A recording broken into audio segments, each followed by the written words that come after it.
Be me, Ian, just a normal guy trying to get by. I work a 9 to 5 job that pays the bills. It's not glamorous. I stare at spreadsheets until my eyes glaze over. I drink mediocre office coffee, and I count down the minutes until I can go home and do literally anything else. It's the corporate equivalent of vanilla ice cream. Not exciting, but stable. For years, the office was my quiet place. Not in a good way, more in a everyone minds their own business kind of way. Our department was a small, well-oiled machine. We had our roles, we did our work, and we went home. The unspoken rule was simple. Don't be an idiot, do your job, and don't make things difficult for anyone else. Our manager was this old guy, practically a relic from a bygone era of business. Let's call him Mr. Henderson. His management style consisted of 2 questions. Is the work done, and are there any problems? If the answer to the first was yes and the second was no, he'd nod and shuffle back to his office to read the newspaper online. It was perfect. A low-stress environment where competence was all that mattered. The closest thing I had to a work friend was Raymond. Raymond was our IT guy, a true wizard. He lived in the server room, a chilly, humming cave he called the Sanctuary. He was a cynical, sarcastic dude who had seen every kind of corporate nonsense and survived. He was fueled by a steady diet of energy drinks and the quiet suffering of his coworkers who couldn't figure out how to turn their monitors on. Going to him with a problem was a ritual. You'd enter the sanctuary, state your issue, and he'd sigh like you just asked him to solve world hunger. Then he'd type 3 commands and fix everything in 10 seconds. A true genius. Then there was Sarah, our lead graphic designer. She was incredibly quiet but produced amazing work. She'd come to work, put on her massive headphones, and enter a state of pure creative flow for 8 hours straight. Her interactions were minimal and to the point. Need the logo in blue? Okay. And an hour later, you'd have a perfect blue logo. We all coexisted peacefully. The office suck-up would try to impress people. The social butterfly would organize after-work drinks that most of us ignored. And the rest of us just kept our heads down. The ecosystem was balanced. Then, the email arrived. Mr. Henderson was retiring. After 40 years with the company, he was finally hanging it up. Good for him. The corporate email announcing his departure was followed by another, introducing our new manager. Her name was Heather. The email was a masterpiece of corporate buzzwords. It praised her dynamic leadership, her forward-thinking approach to workplace culture, and her passion for fostering inclusive and synergistic environments.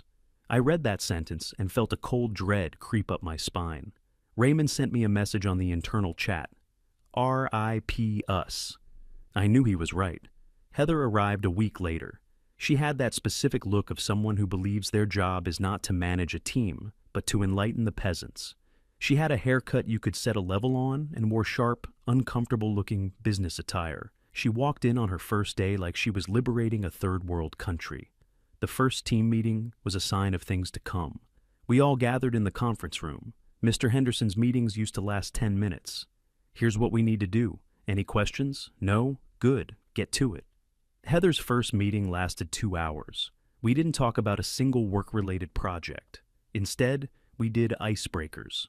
We had to go around the room and state our name, our role, and a personal truth. When it was Raymond's turn, he just said, "Raymond, it. I believe that entropy will eventually win and all of this is meaningless." Heather gave a tight, forced smile and quickly moved on. She then unveiled her grand vision for the department.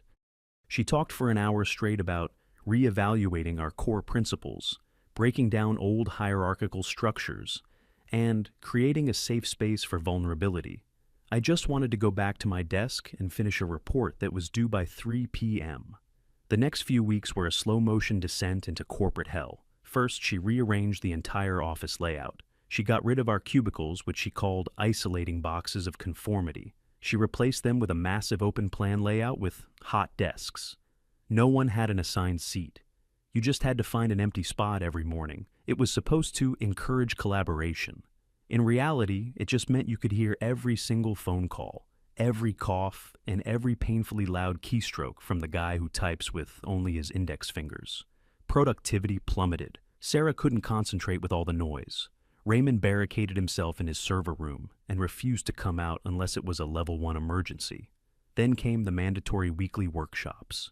Every Friday afternoon, for 2 hours, we had to attend a session on some new corporate doctrine. The first one was on unconscious bias. Heather showed us a slideshow that basically accused us all of being secretly terrible people without even knowing it. Another was on effective allyship. We had to role-play scenarios where we called out problematic behavior.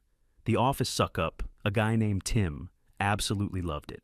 He was a master of performative agreement, nodding at everything Heather said and asking leading questions like, "That's a brilliant point, Heather. How can we, as men, do more to check our privilege in the break room?" It was nauseating. The actual work started to suffer. Deadlines were being missed. Clients were getting antsy. But whenever anyone brought up a project-related issue, Heather would steer the conversation back to her cultural crusade. Yes, the client is unhappy, but what's more important is that we address the systemic issues that led to this communication breakdown. Let's circle back and unpack our internal biases first. One day, I made a fatal mistake. In the team chat, I needed to ask a question to a group of 3 colleagues, 2 guys and a girl. I typed, "Hey guys, does anyone have the latest figures for the Q3 report?" A few seconds later, I got a private message from Heather. "Ian, my office, now." I walked over, confused. I thought maybe I'd made a mistake on a report. I sat down. She stared at me from across her desk, her expression one of profound disappointment. She told me that my use of the word guys was exclusionary and a form of microaggression. She explained that it contributed to a workplace culture that sidelines non-male identifying individuals. I just sat there, my brain struggling to process the sheer absurdity of the situation. I was being formally reprimanded for a greeting I've used my entire life without a single person ever having a problem with it. She made me verbally agree that I would be more mindful of my language in the future. I walked out of her office feeling like I'd just been lectured by a high school principal. That was the moment my passive annoyance turned into genuine resentment. This wasn't about making a better workplace. This was about power. It was about her imposing her rigid, humorless ideology on all of us. The atmosphere in the office grew colder and more paranoid. People stopped talking to each other for fear of saying the wrong thing. Emails became sterile and formal. The easy camaraderie we once had was completely gone, replaced by a tense, awkward silence. We were all just walking on eggshells, trying to survive until 5 p.m. I thought things couldn't get any worse.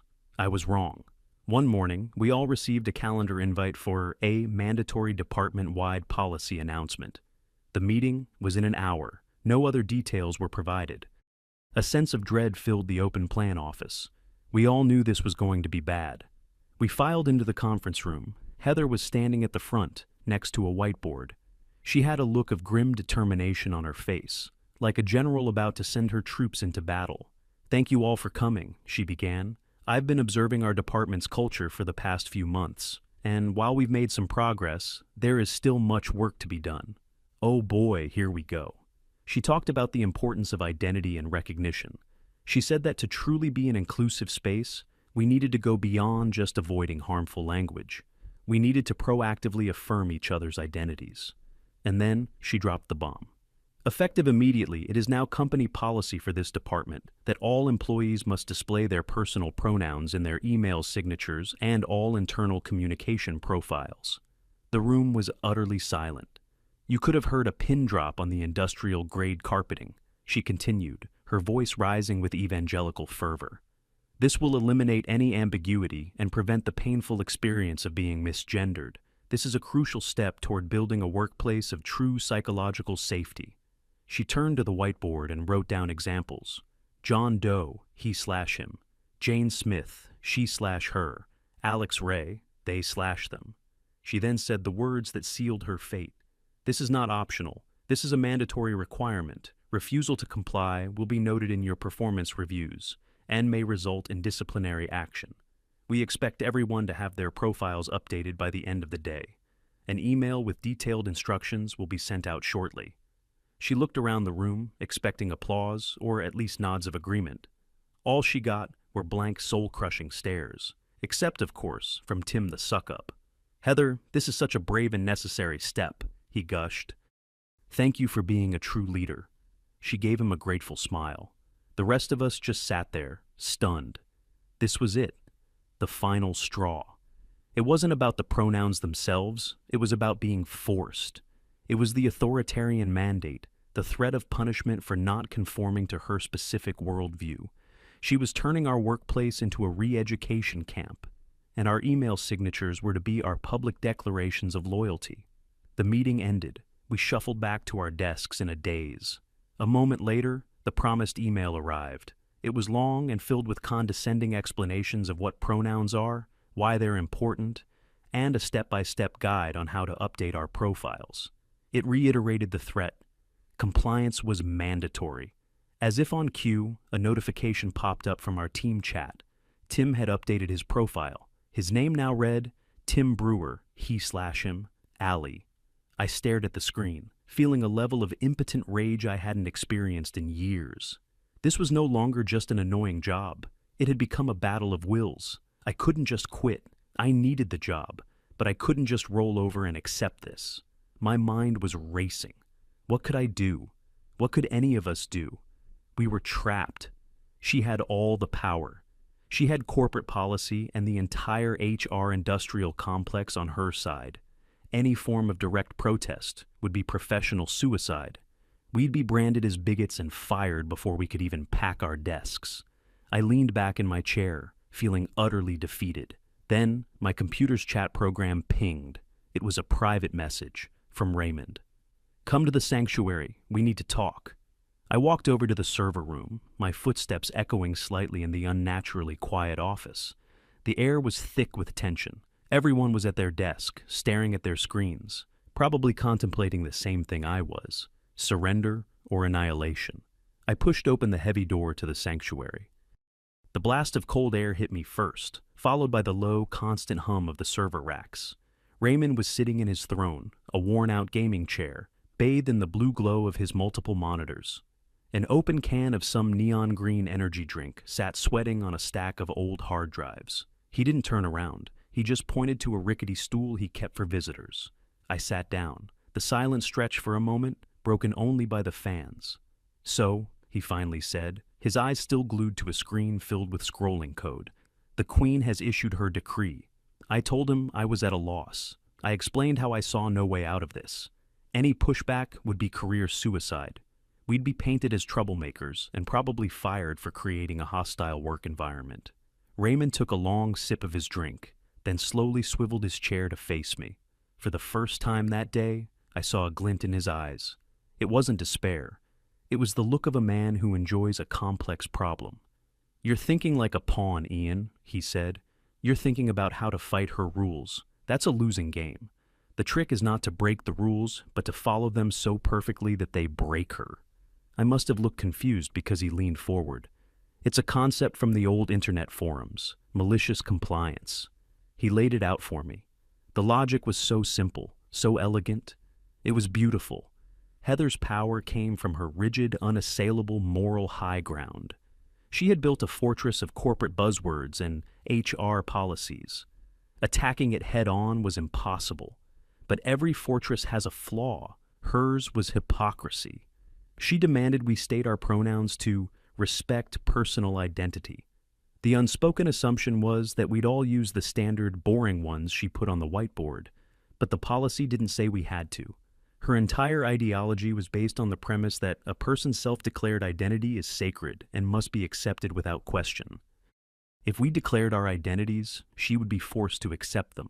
If she questioned our choices, she would be guilty of the very crime she accused everyone else of, invalidating someone's identity. She'd be a hypocrite. The weapon she had designed to control us could be used to disarm her completely. She wants us to play her game, Raymond finished, a slow grin spreading across his face. So, we're going to play. We're going to play it harder than she ever imagined. A spark of hope ignited in my chest. He was right. It was brilliant. It was risky, but it was the only move we had. We spent the next half hour brainstorming. We needed something that was absurd but not overtly offensive. Something that sounded just ridiculous enough to be deniable. I decided on mine first. It felt right. A little bit of old-world mockery for her new-world tyranny. Raymond chose his with a quiet, evil satisfaction.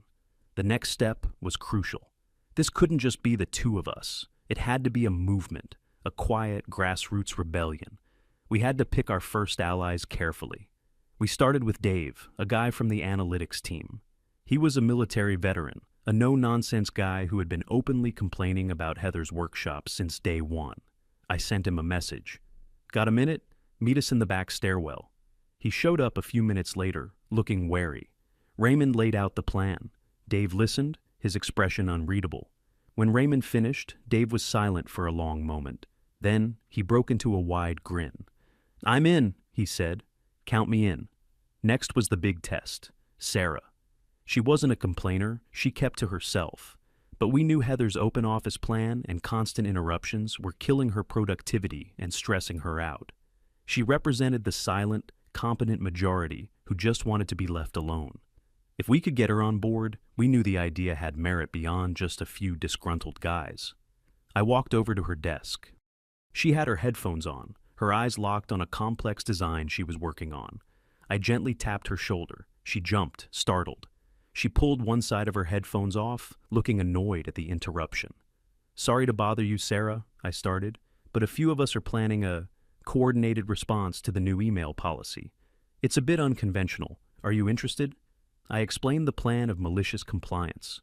I watched her face carefully. Her expression shifted from annoyance to curiosity, and then to a subtle, almost imperceptible amusement. A tiny smile played on her lips. She nodded slowly. "Okay," she whispered, "I'll do it." That was it. The rebellion was real. We spent the next hour quietly spreading the word. We messaged people we trusted, one by one. The response was overwhelming. It was like opening a floodgate. All the resentment and frustration that had been building for months finally had an outlet. Not everyone agreed. A few were too scared, which was understandable.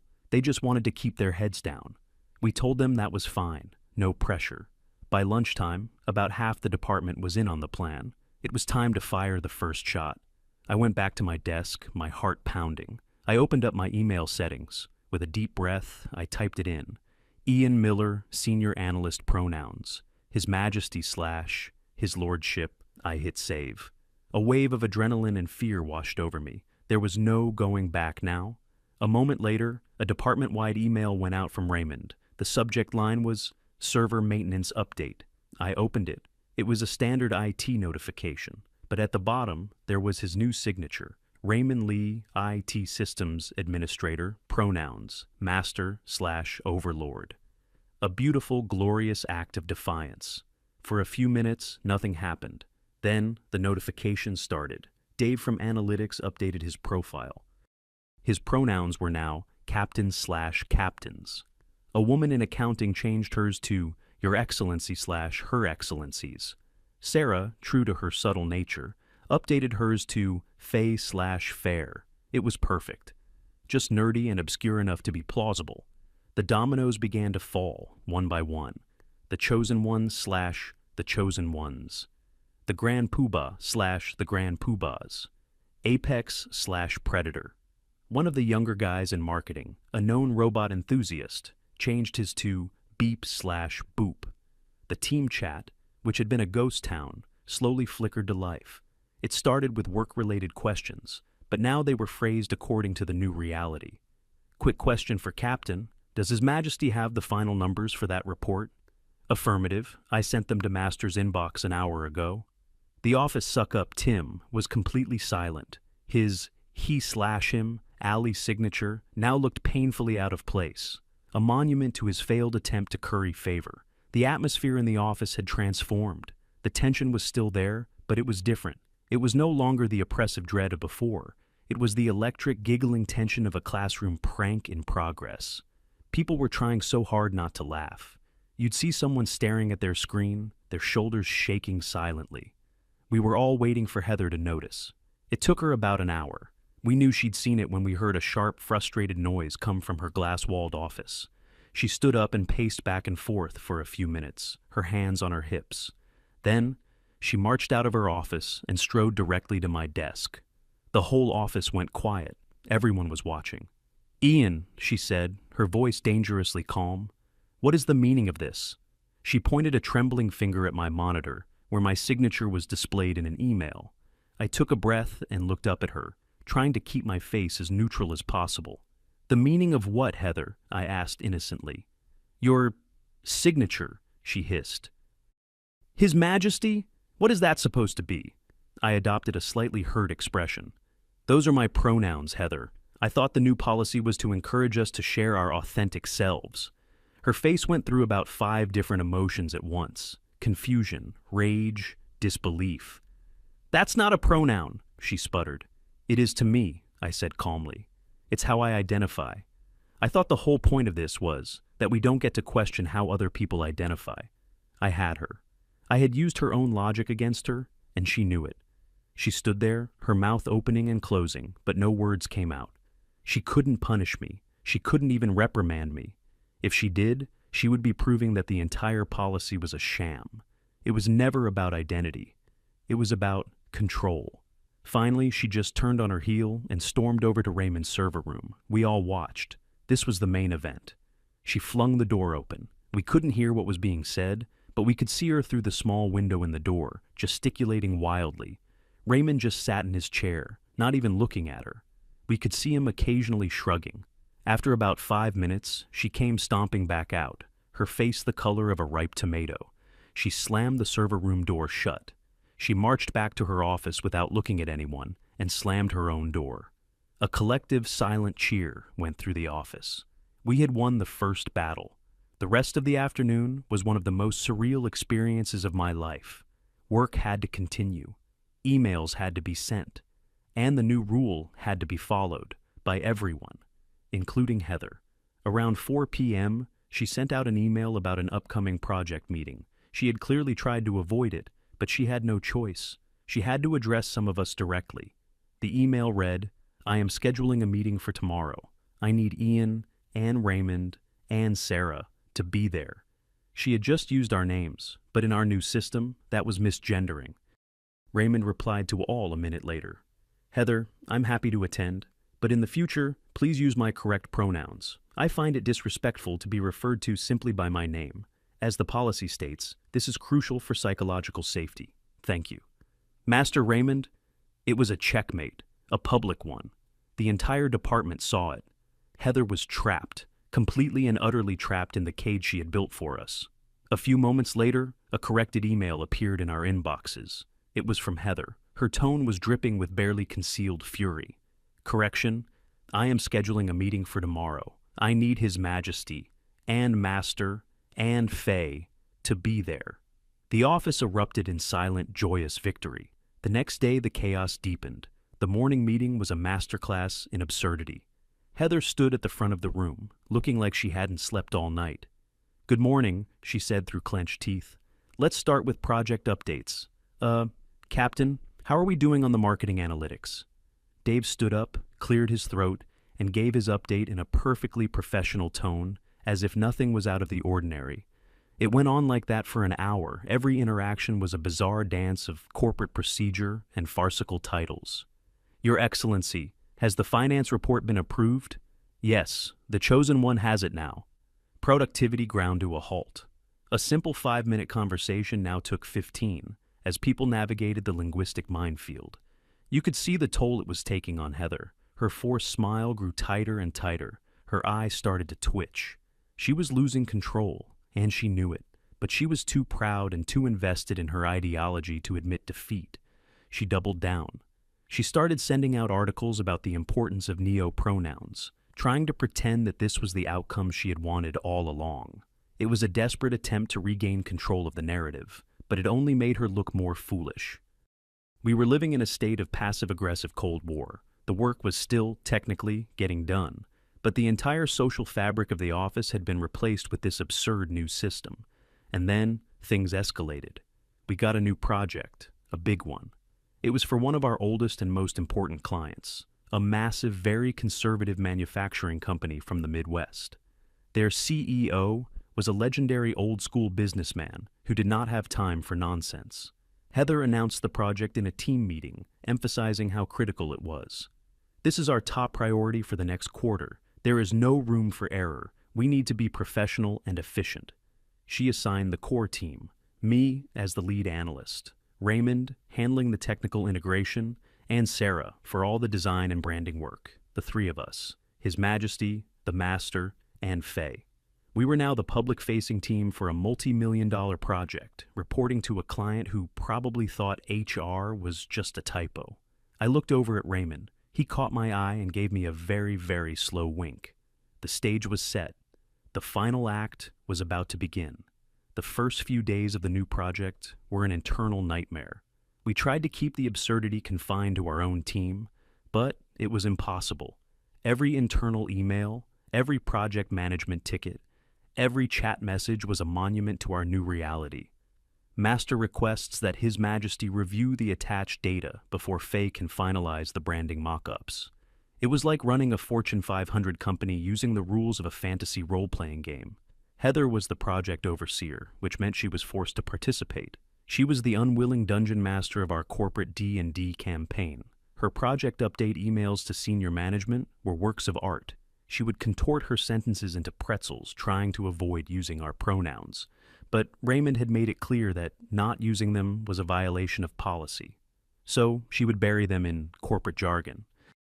Synergistic alignment has been achieved by key stakeholders, His Majesty Master Faye, on the initial project deliverables.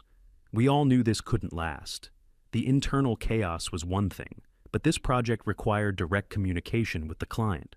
The inevitable moment arrived about a week into the project. We had a deliverable that needed client approval. It was a preliminary report that I had prepared. Heather called me, Raymond, and Sarah into her office. This was the first time she'd spoken to us as a group in private since the rebellion began. She looked exhausted. The righteous fire in her eyes had been replaced by a dim flicker of desperation. "Okay," she said, skipping any pleasantries. "We need to send this report to Mr. Davis at Sterling Manufacturing." Mr. Davis, the CEO, the big man himself. "We need to be careful," she said, choosing her words with extreme caution. "The external perception of our company must remain professional." Raymond leaned back in his chair, a picture of pure innocence. "Of course, Heather. Professionalism is key. We should make sure we follow all company communication policies to the letter, right?" Heather's eyes started twitching again. "Yes, Raymond, but perhaps, for external emails, we could temporarily revert to a more standard format." It was the moment we'd been waiting for. She was asking us to break her own sacred rule. "I'm not sure I understand," I said, my face a mask of confusion. "Are you asking us to misrepresent our identities to a client? That feels deeply unethical. It's like asking us to go back in the closet. I wouldn't feel psychologically safe doing that." I used her own weaponized vocabulary against her. Every buzzword was a bullet. Sarah, who had been silent, chimed in softly. "She's right, Ian. My identity is not something I can just turn on and off for a client. It's who Faye is." Heather was cornered.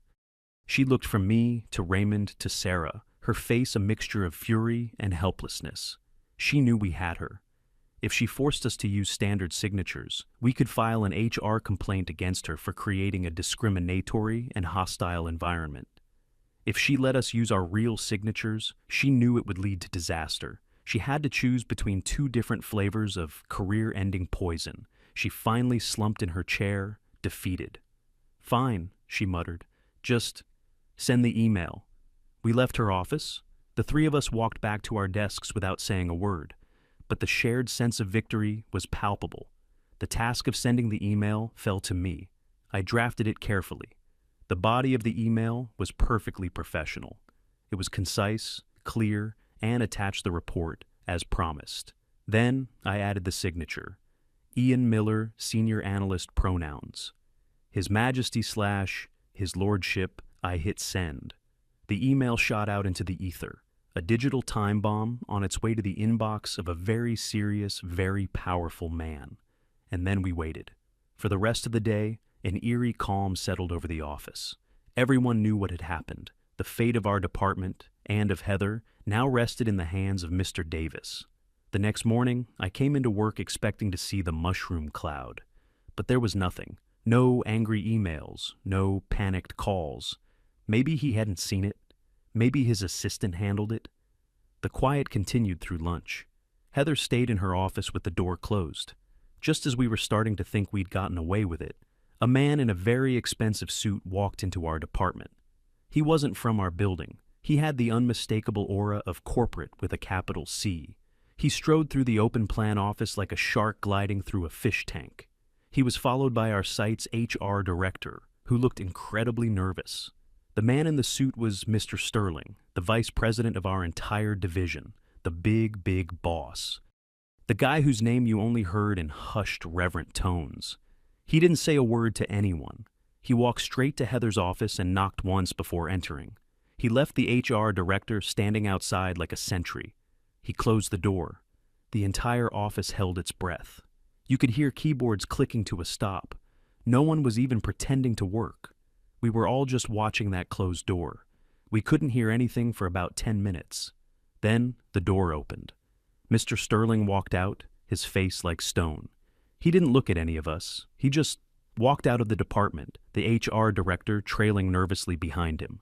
A moment later, Heather emerged from her office. She looked like she had seen a ghost. Her face was pale, her eyes were wide and unfocused. She was carrying her personal handbag. She walked to her desk, grabbed a small box of her belongings, a couple of framed pictures and a potted plant, and walked towards the exit without making eye contact with anyone. She was gone, just like that. The silence in the office was absolute. Then, about an hour later, we all got an email from Mr. Sterling. The subject was, "A return to professional standards." The email was short and brutal. It stated that Heather was no longer with the company. It announced an immediate and total rescission of the recent departmental communications policy. It ended with a single, beautiful sentence.